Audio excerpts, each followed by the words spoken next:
ಪೇಜಾವರ ಅಧೋಕ್ಷಜ ಮಠದ ಪೀಠಾಧಿಪತಿ ಶ್ರೀ ವಿಶ್ವಪ್ರಸನ್ನ ತೀರ್ಥ ಸ್ವಾಮೀಜಿ ಕಾಪು ಶ್ರೀ ಹೊಸ ಮಾರಿಗುಡಿ ದೇವಳಕ್ಕೆ ಭೇಟಿ ನೀಡಿ ಮಾರಿಯಮ್ಮನ ದರ್ಶನ ಪಡೆದು ಜೀರ್ಣೋದ್ಧಾರ ಕಾರ್ಯಗಳನ್ನು ವೀಕ್ಷಿಸಿ ಮಾತನಾಡಿದರು.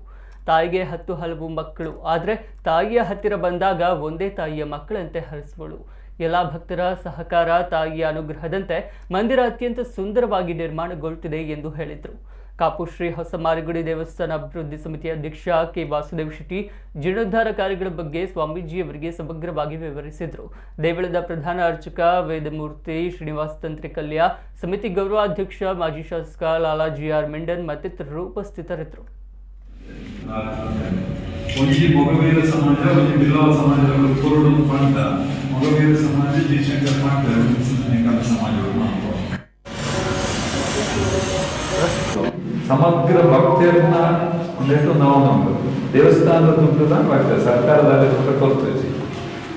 ಭಕ್ತಿಯರು ಎಂಚ ಪಂಡ ವರ್ಮಶೀಲದ ಬಗ್ಗೆ 9,999 ರೂಪಾಯಿ ಕೊನೆಗಳು ಕಾಬುದಮ್ಮನ ಮಕ್ಕಳು ಅಂತಿನ ತಂಡ ಮಾತ್ರ ಆಗಿ ಜಾಯಿನ್ ಆಗ್ತೇವೆ. ಇಂಚಿನ 99,999 ಮೆಂಬರ್ ಮಾಡ್ತಿದೆ. ಟೋಟಲ್ ಸಮಗ್ರ ಜೀರ್ಣೋದ್ಧಾರ ಮಾಡಿಕೊಳ್ಳುವಂತಿನ ಈಗ ಆಸೆ. ಈ ನೂತನ ಮಂದಿರದ ರಚನೆಯನ್ನು ಕಂಡು ತುಂಬ ಸಂತೋಷವಾಗಿದೆ. ಕೇಳಿ ಇದು ಯಾವತ್ತೂ ಕೂಡ ಹೊಸ ಮಾರಿಗುಡಿ ಪ್ರಾಯ ಇವತ್ತು ನಡೀತಾ ಇರುವ ರಚನೆಯನ್ನೆಲ್ಲ ಕಂಡಾಗ ಇದು ಯಾವತ್ತಿಗೂ ಹೊಸದಾಗೇ ಇರುತ್ತೆ ಅನ್ನುವ ಭಾವನೆ ನಮಗೆ ಮೂಡಿದೆ.